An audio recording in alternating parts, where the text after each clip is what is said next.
પર મેસ્ટિક કોટિંગ કરવામાં આવી રહ્યા છે।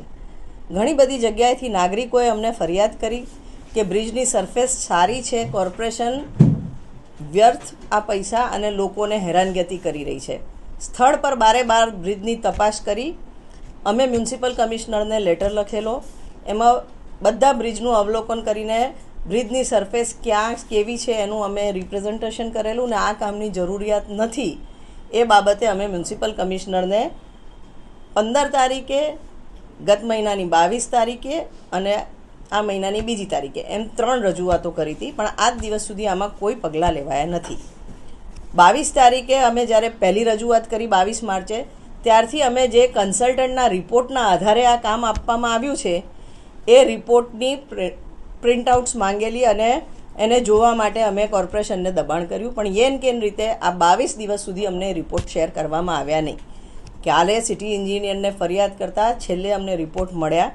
રિપોર્ટનો મેં અભ્યાસ કર્યો તો કન્સલ્ટન્ટે જે અભિપ્રાય આપ્યા છે, પ્રી મોન્સૂન જે બ્રિજની તપાસ થાય છે દર વર્ષે, એ તપાસ અંતર્ગત 6/6/2024ના રિપોર્ટ એ જ દિવસે તમામ બ્રિજોની શું કન્ડિશન છે એનો એક રિપોર્ટ આપેલો અને એ કન્ડિશન જોતાં ફાઇનલી સરકારમાં કયા બ્રિજમાં શું કરવા પાત્ર છે એના સજેશન્સ આપેલા। ફોર એક્ઝામ્પલ, આ મેં અકોટા દાંડિયા બજાર બ્રિજનો રિપોર્ટ ખોલ્યો છે, એમાં કન્સલ્ટન્ટે અભિપ્રાય આપ્યો છે કે જે ક્રેક છે ત્યાં ગ્રાઉટિંગ કરવું અને સ્કાર હોય ત્યાં ડમ્પ બોલ્ડર કરવાની, આટલી કાર્યવાહી લખી છે। આ રીસર્ફેસિંગ કરવાનું ક્યાંય નથી લખ્યું। અન્ય કોઈ બ્રિજની વાત કરીએ તો જેતલપુર બ્રિજ, તો એનો એક કોર્નર છે, પિયર કેપ ડેમેજ છે, ત્યાં પ્લાસ્ટર કરવાની વાત છે। ક્લોગ્ડ એક્સપાન્શન જોઈન્ટ છે, ત્યાં એક્સપાન્શન જોઈન્ટ સફાઈ કરવાની વાત છે અને કશેક તૂટલા હોય તો રિપેર કરવાના, અને ડેમેજ રેન વોટર પાઇપ હોય એને રિપેર કરવી અથવા તો રિપ્લેસ કરવી। આના સિવાય બીજું કોઈ સજેશન નથી। આવી રીતના તમામ બ્રિજના જે રિપોર્ટ્સ આવ્યા છે એની સમરી અમે આપની સાથે શેર કરીએ છીએ। પ્રોસેસિંગ કરવાનું લખ્યું નથી, તેમ છતાં જ્યારે અધિકારીઓએ આ કામની દરખાસ્ત સ્ટેન્ડિંગ કમિટીમાં આપી તો સ્પષ્ટ લખેલું હતું કે કન્સલ્ટન્ટના અભિપ્રાયના આધારે અમે આ કામ લઈને આવ્યા છે। તો કન્સલ્ટન્ટના અભિપ્રાયમાં તો આ કશે દેખાતું જ નથી।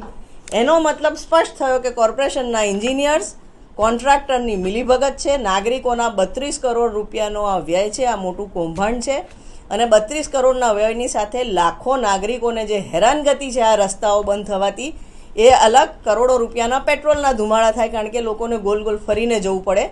આ બાબતે અમે વિજિલન્સ તપાસની આજે માંગણી કરીએ છીએ અને જ્યાં સુધી આ તપાસ પૂર્ણ ના થાય, આ કામને સ્ટોપ કરે, એના પેમેન્ટ ના થાય અને જવાબદાર અધિકારીઓ, કન્સલ્ટન્ટ અને કોન્ટ્રાક્ટરની મિલીભગત પર વિજિલન્સ તપાસ થાય એવી માંગણી સાથે આજે અમે કમિશનરને રજૂઆત કરી છે। અધિકારીઓ એવું કહે છે કે કન્સલ્ટન્ટના રિપોર્ટના આધારે અમે આ કામ આપ્યું છે। કન્સલ્ટન્ટના રિપોર્ટમાં આવું કંઈ લખ્યું જ નથી।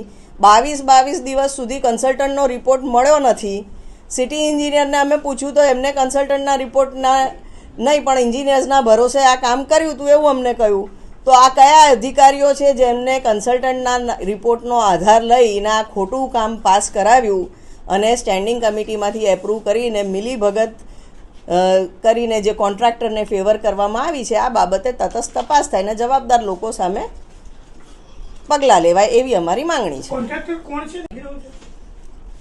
32 કરોડનું કૌભાંડ થતું હોય, બિનજરૂરી કામ થતું હોય આખા શહેરમાં, ઇવન શાસક પક્ષના કાઉન્સિલરે હરિનગર રોડનું બ્રિજનું કામ અટકાવ્યું, તો ક્યાંક રાજકીય સપોર્ટ ના હોય તો આવું કામ તો થાય જ નહીં। એટલે ડેફિનેટલી આમાં કોકનો રાજકીય હાથ છે। કોન્ટ્રાક્ટરને ફેવર કરવામાં આવી રહી છે। કોન્ટ્રાક્ટર ડીબી પટેલ છે આ કામમાં અને કન્સલ્ટન્ટ કસાડ કન્સલ્ટન્ટ છે। ક્યાં કોની શું સંડોવણી છે આ બાબતે તપાસની અમે માંગણી કરી છે।